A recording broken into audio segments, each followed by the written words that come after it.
Silakan.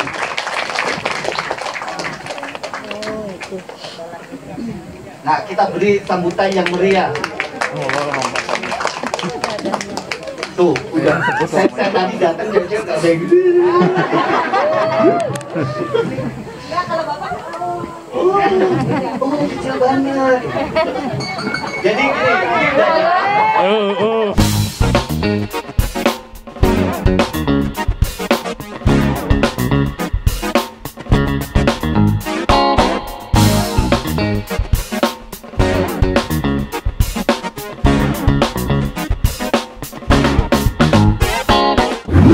Lain dan kita bisa turun melewati hutan tropis. Jadi pengalaman yang luar biasa.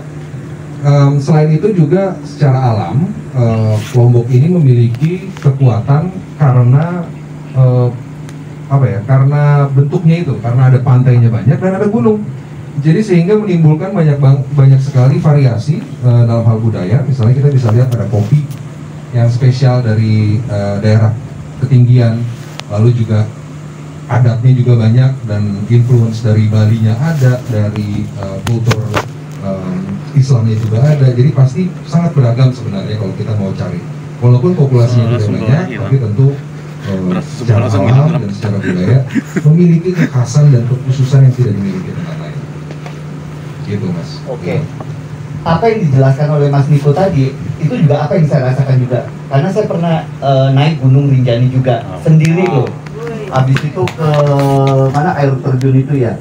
Nah itu Mas Niko juga udah pengalaman jalan-jalan kemana aja ya, mention di dalam negeri maupun luar negeri. Dan kalau kita lihat Instagramnya Mas Niko itu, kalau kita lihat pemandangan yang very meditatif sekali, gambar-gambar yang tidak screaming, tapi kalau kita lihat itu peaceful banget, enak banget dilihat. Dan Mas Niko itu mostly atau hampir semuanya pakai kamera smartphone. Nah, saya ingin tanya Mas Niko, peluang dan tantangannya pakai kamera smartphone ini apa untuk capturing momen pemandangan? Ya. Sebenarnya untuk pemakaian handphone, walaupun dia tidak bisa sekompleks atau sebaik kamera SLR dalam hal pengaturannya, tapi bisa jadi ini yang paling mudah dan paling bisa menangkap momen begitu banyak karena mudah dibawa, tidak perlu repot membersihkannya, dan juga teknologi smartphone sekarang sudah semakin baik dan akan terus semakin baik. Jadi menggunakan smartphone itu bukan halangan kita. Yang pertama untuk bisa menangkap segala momen, malah untuk zaman sekarang banyak keuntungannya. Kita bisa setnya dengan begitu mudah, dengan begitu cepat, jadi kita bisa mendapatkan momen-momen yang jarang didapatkan ketika kita foto dengan SLR. Karena SLR biasanya kita harus membersihkannya, perawatannya, membawanya berat. Handphone kita selalu bawa kemana-mana, sehingga kita bisa memaksimalkan potensi yang ada di dalam kualitas handphone itu malah lebih baik dari SLR. Nah ini ya, kayak kalau kita lihat Instagramnya Mas Niko, kadang saya bingung juga, ini bohong kali pakai smartphone atau pakai professional kamera gitu ya. Hasilnya tuh kayak professional fotografer sekali, ya Mas ya. Mas Arman juga suka ngikutin Instagramnya kan, sebel banget kan, karena indah banget. Nah saya mau tanya, Mas, gimana sih cara ngambil foto dengan handphone agar bagus? Pertama saya mau tanya, sudut pengambilan gambarnya kayak gimana? Angle-nya harus seperti apa? Silakan Mas Niko. Nanti mungkin akan dipaparkan sama Mas Arman ya untuk secara teknis, tapi secara umum yang perlu dipahami pertama adalah komposisi. Komposisi ini adalah kunci dari fotografi. Paling tidak kita harus paham betul dan berlatih dan mencobanya sehingga komposisi ini bisa menjadi landasan kita dalam memberikan atau menghasilkan suatu karya foto. Karena komposisi itu ada di smartphone, ada di kamera SLR, ada di mana-mana, ada di lukisan. Ini dasar sekali. Nah, jadi komposisi. Yang kedua adalah sempat tadi Pak Kadis juga sudah menyampaikan bahwa cahaya itu sangat penting di dalam fotografi. Karena aslinya fotografi itu adalah seni menangkap cahaya. Bisa kita hilangkan cahayanya, bisa kita sedikitkan, bisa juga banyak. Tapi ini adalah seni merangkai dan menangkap cahaya. Jadi dua hal itu yang menjadi dasar. Jadi cahaya penting, komposisi penting. Nanti Mas Arman akan membantu menjelaskan secara detail bagaimana tips-tips dan ininya, tapi kita utamanya ada dua itu, Mas. Kalau nggak ada dua, kalau dua itu kita bisa pahami, pasti bisa kita lanjutkan untuk teknis-teknis selanjutnya. Komposisi sama cahaya tadi ya. Nah, saya lihat juga di Instagram Mas Niko, itu satu spot tuh orang bisa foto banyak banget, orang sering banget. Tapi ketika Mas Niko foto, itu bisa kelihatan beda banget.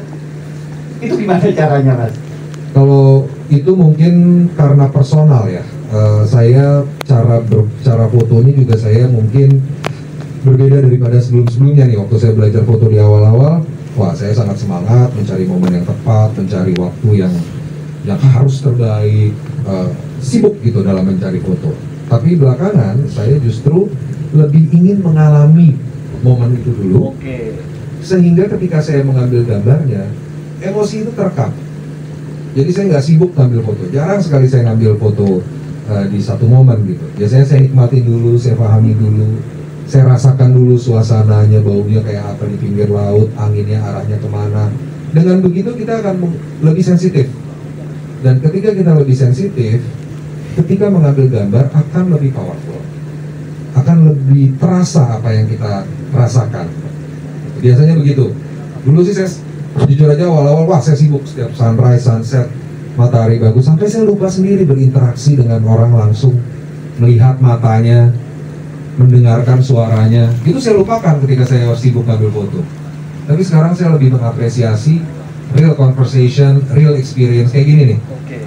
Eye to eye, kontak, ngobrol, rasain energinya, itu akan terekam, dan hanya dengan begitu saya rasa fotografi kita bisa lebih berbicara. Nah itu yang menurut saya di teknik fotografi nggak ada ya. Butuh kontemplasi, butuh menghirup suasananya seperti apa, baunya seperti apa, living in the moment dulu, Mas Niko ya. Jadi nggak langsung datang, langsung jepret, tapi dinikmatin dulu suasananya. Itu yang mungkin susah untuk dilakukan ya. Ya, itu butuh ketulusan. Karena kita tentu akan melewatkan begitu banyak momen, Mas. Wah, ini sunsetnya kita nggak dapat, anginnya lagi ke sini, pohonnya nggak dapat. Itu pasti kita akan begitu banyak hal yang tadinya kita rencanakan terlewat. Tapi yakin pasti kita dapat sesuatu yang lebih daripada hanya sekedar rencana gitu. Nah saya pengen tahu juga, karena gini, kemarin saya lihat sunset di Merese itu ya, akhirnya foto-foto kayak tadi Mas, akhirnya lupa menikmati how beautiful itu ya. Akhirnya saya pegel juga, capek juga dengan gaji saya masukin menikmati itu, justru ingatannya tuh akan long lasting, akan jauh lebih lama. Baru kemudian tahu, oh angle-nya dari sini. Nah kalau menurut Mas Niko, jadi foto tuh nggak sekedar jepretan aja, tapi menurut Mas Niko foto yang bagus itu foto yang kayak gimana? Apakah foto yang bercerita atau seperti apa? Foto yang baik saya rasa foto yang berbicara tanpa harus ada kata-kata sebenarnya. Tapi kadang memang kita harus bantu untuk hal-hal tertentu, misalnya fotografi jurnalistik atau fotografi yang bertema, kita butuh membubuhkan kata-kata ketika kita mempresentasikannya. Tapi foto sendiri harusnya sudah bisa berbicara. Begitu banyak yang bisa dibicarakan di dalam sebuah foto, sebuah komposisi, potensinya begitu banyak gitu. Jadi saya rasa foto yang berbicara itu adalah foto yang baik, apapun itu. Jadi gini Mas Niko, saya ingin summarizing nih. Jadi kita datang satu spot, kita nikmatin dulu, kita berinteraksi tadi. Kalau ada orang berbicara, eyes to eyes, kemudian hembusan angin, suara, dan lain-lain. Baru kemudian tahu spot mana yang akan kita capture, seperti itu ya. Betul, saya kasih contoh misalnya. Kita datang ke sebuah pantai. Kita tahu ini lagi musim angin selatan. Oh, berarti semua daun ini akan mengarah ke utara. Kita lihat potensinya. Oh, ada orang nggak di sekitar situ? Ada aktivitas nelayan nggak? Oh, ada jauh, kita samperin. Kita cek dulu apa saja aktivitasnya, kita pantau, kita pelajari dulu. Sehingga kita bisa menentukan, oh saya mau bercerita. Ceritanya adalah nelayan turun ke laut ketika angin selatan. Baru kita paham elemen-elemennya. Bagaimana cara memperlihatkan angin selatan misalnya. Bagaimana nelayan ini bisa jalan, misalnya apakah dia malam hari, sore hari. Gitu. Jadi kita pahami dulu situasi, kita sensitif dulu tentang alam yang ada di sekitar kita, baru kita rencanakan.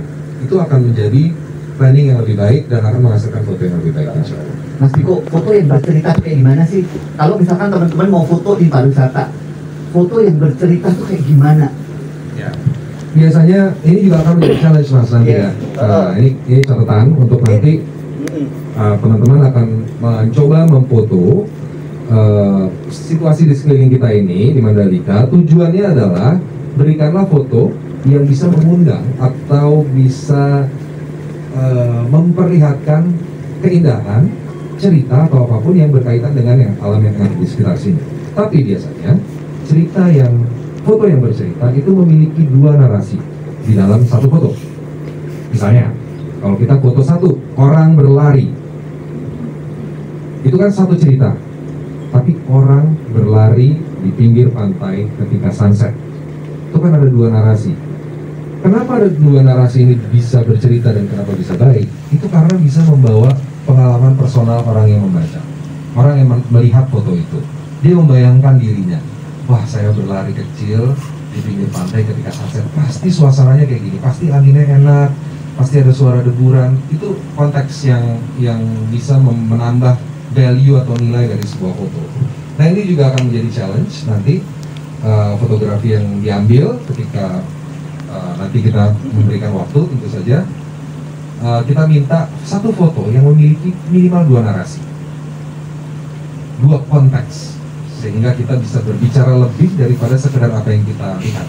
Jadi kita tidak mengobjektifikasi satu benda, tapi kita membuatnya lebih hidup, membuatnya lebih punya konteks. Tadi saya udah kasih tips satu misalnya ya, berlari di pinggir pantai ketika sunset, tapi ini kan nggak ada sunset nih, jadi harus dicari lagi konteksnya sendiri. Lalu misalnya nelayan baru pulang dari melaut mendekat, gitu. Jadi nelayan mendekat ke pantai ketika pagi hari. Bayangkan, kita kan jadi bisa membayangkan apa pengalaman nelayan ini selama di laut semalaman. Itu untold story-nya, itu cerita yang tidak ada di foto, tapi kita bisa membayangkan sendiri, jadi membuka imajinasi kita. Itu foto yang baik, Mas, dan foto yang bercerita. Jadi dia tidak hanya sekedar apa yang kita lihat, tapi yang melihat fotonya bisa lebih berimajinasi tentang apa yang dialami atau situasi yang ada. Ini banget ya, baru banget buat saya nih. Jadi kebanyakan kita motret itu cuma motret, tanpa mengetahui untold story-nya seperti apa, Mas Niko. Cerita yang tidak ada di foto, tapi kita sebenarnya bisa menggiringnya ke sana. Makanya butuh dua konteks, butuh dua narasi, satu objek utama dan konteks yang ada di dalamnya sebagai background. Dan itu sebenarnya story yang ingin kita deliver juga lewat foto ini gitu ya.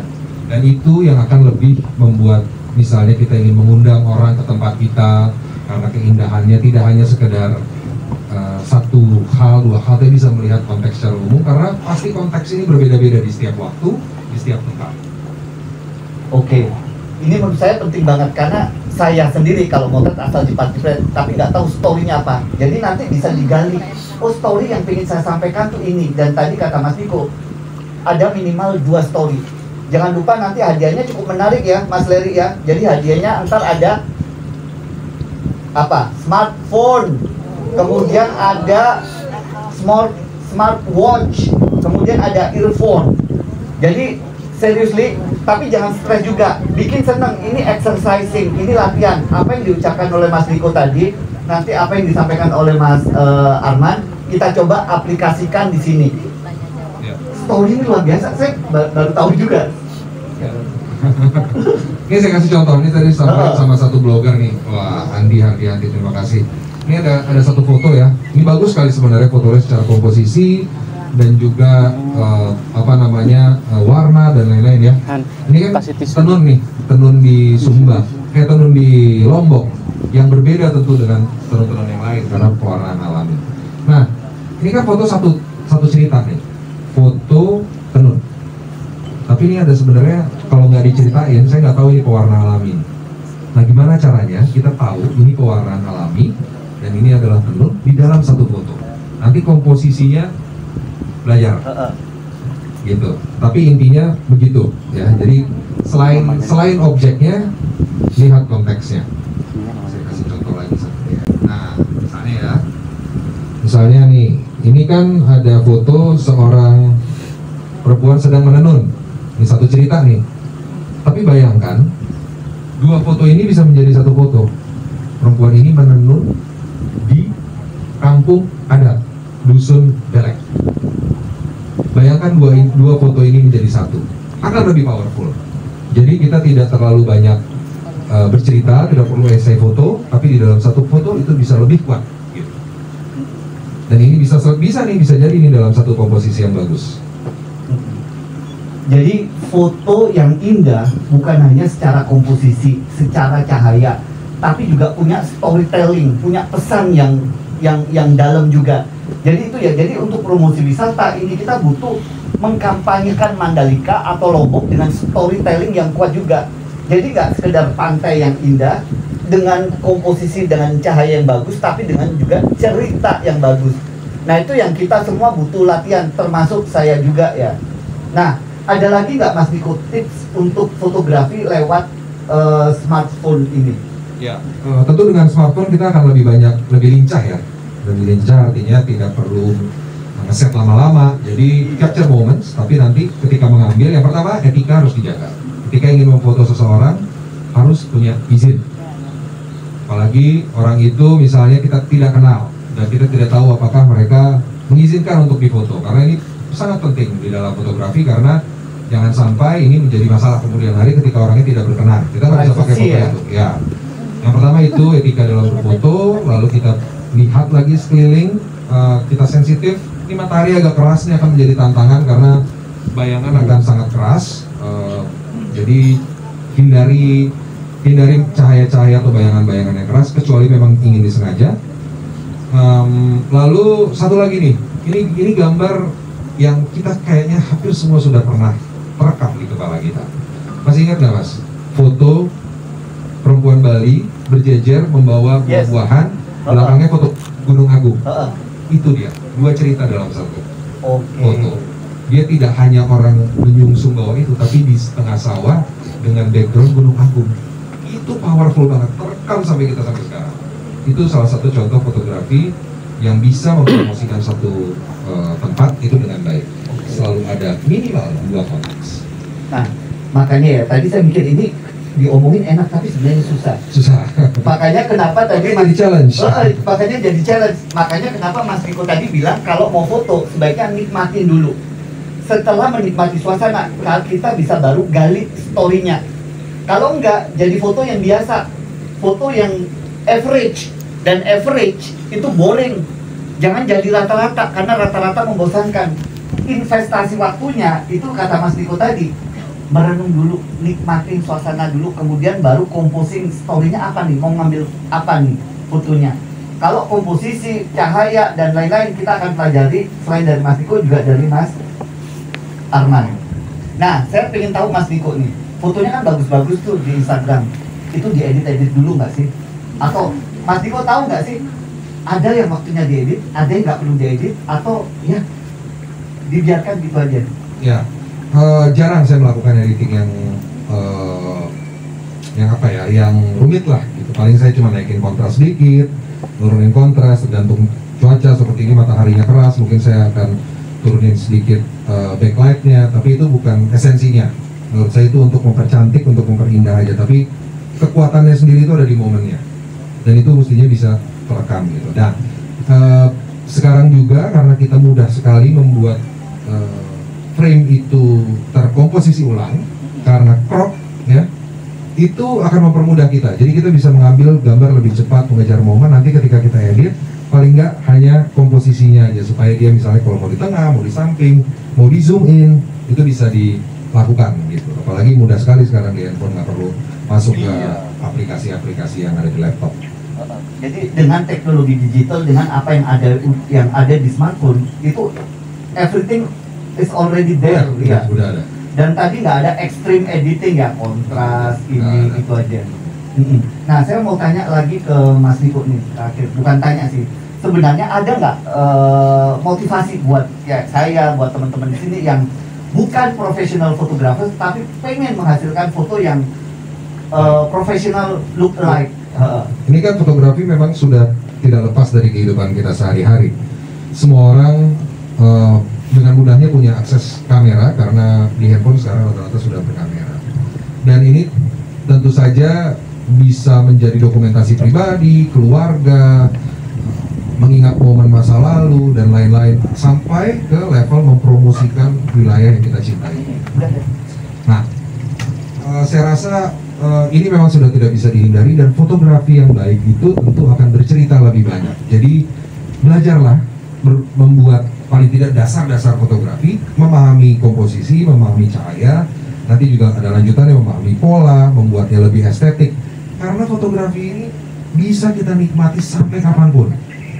Dia akan merekam sebuah momen sekarang dan akan dinikmati sampai kita tua, sampai ke anak cucu, menjadi legacy. Jadi fotografi ini sangat penting untuk merekam momen, untuk menjadi arsip, untuk mengingat memori. Jadi pelajarilah supaya kita lebih paham, dan juga ini bisa bermanfaat tidak hanya untuk kita, tapi orang yang di sekeliling kita dan keturunan kita. Oke, kita kasih applause. Dari tadi nggak dikasih applause karena banyak yang terpana. Dia juga, saya juga.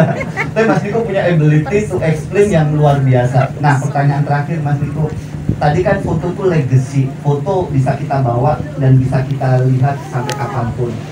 Kalau Mas Niko sendiri ada nggak favorit dari apa yang sudah diambil, kemudian menjadi favorit Mas Niko yang kalau diambil itu akan bawa kenangan yang luar biasa? Dan kenapa? Saya secara pribadi suka merekam rumah saya, walaupun saya tidak pernah posting ke sosial media. Ya, karena rumah itu sangat personal. Nah, tentu saja, sehingga saya tidak dengan mudahnya mengekspos itu. Kenapa saya suka merekam rumah?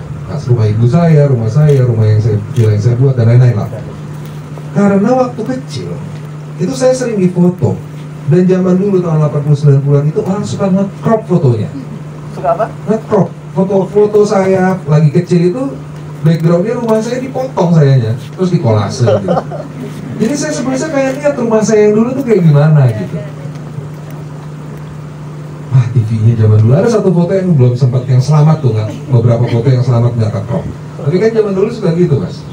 Foto bayi, kita lagi jalan, kita di crop, gunting-gunting gitu, terus di kolase. Kita nggak melihat konteks di belakang. Sementara kisah yang ada di belakangnya itu sangat powerful, sangat bisa bercerita banyak. Itu makanya saya mau ngajak teman-teman untuk nanti fotonya harus ada konteksnya, harus ada di dalam satu. Karena bedanya sama foto zaman dulu itu kan tanpa dia apa-apain aja dia sudah bercerita. Oh, zaman dulu TV-nya begini, lantainya begini, arsitektur rumahnya begini. Itu udah menjadi cerita. Nah, sekarang create sesuatu yang seperti itu sehingga bisa menjadi kisah nantinya. Nah, ini gara-gara cerita rumah, satu tambah pertanyaan lagi nggak apa-apa ya Mas ya. Jadi foto it can be very emotional. Saya dengerin tadi juga emotional. Jadi capturing moment itu yang kita bawa 10 tahun lagi, 20 tahun lagi yang mungkin akan berbeda, mungkin akan totally different Mas Niko ya.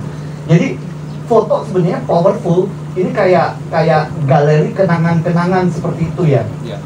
Jadi kalau menurut saya story itu emang sangat penting Mas Niko ya. Dan Mas Niko sendiri composing story itu kayak gimana Mas?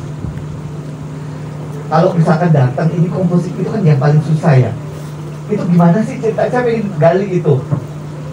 Gimana ya? Kayak rumah tadi gimana idenya? Oh tadi sejarah rumah ya kayak di krok-krok kayak gitu ya. Iya, itu karena itu saya jadi sayang sekali saya nggak punya. Ya? Iya, saya nggak bisa lihat begitu banyak. Saya cuma terekam di kepala saya dulu masa kecil saya main. Padahal saya yakin itu fotonya banyak sekali dan itu di crop, dipotong. Jadi saya agak sebel. Jadi saya belakangan kalau ke rumah ibu saya gitu, saya suka foto keluarga, saya suka foto rumahnya sendiri. Terus di rumah saya juga kadang-kadang kalau pagi gimana, kalau malam gimana. Jadi saya punya sedikit obsesi gitu dalam melihat sebuah arsitektur ya untuk difoto gitu. Dan karena itu sangat memorable dan kita bisa sekarang aja foto waktu pertama kali rumah saya jadi misalnya sama sekarang udah beda banget. Wah, udah lebih berantakan, pohonnya udah lebih banyak. Itu sangat emosional dan apa ya, dan saya yakin ini akan lebih bermakna lagi di kedepannya gitu. Jadi apalagi kisah-kisah yang bisa kita ceritakan secara sengaja gitu. Kita bisa melihat momen, kita bisa dekat betul cerita tentang seseorang gitu, kita bisa lihat kerutan garis wajahnya gitu. Bayangkan kita lihat 10 tahun lagi mungkin kerutannya akan bertambah. Dan itu kan bisa jadi cerita. Jadi apapun foto itu kalau dengan komposisi yang baik akan memberikan kekuatan lebih dari apa yang hanya biasanya kita foto dengan nggak sengaja atau asal-asalan. Ketika komposisinya bagus akan memberikan power yang lebih. Gitu Mas, udah. Oke, udah, thank you. Saya sebenarnya pengen tanya lagi, tapi I have to stop, waktu kita terbatas. Tadi kalau saya summarize ya, Mas Niko menjelaskan spirituality behind fotografi. Itu gimana kita harus dekat dengan alam dulu, kita harus merenung dulu, kita harus eye to eye dengan alam ini, menghirup udaranya seperti apa, bunyinya seperti apa, baru composing story. Kalau komposisi, sudut pemandangan dan lain-lain itu nanti akan kita pelajari tekniknya dari Mas Arman tentang gimana foto menjadi galeri yang bisa emosional, galeri kenangan yang bisa emosional buat kita semua. Nah itu tadi dari Mas Niko, terima kasih banyak, kita berikan upload sekali lagi.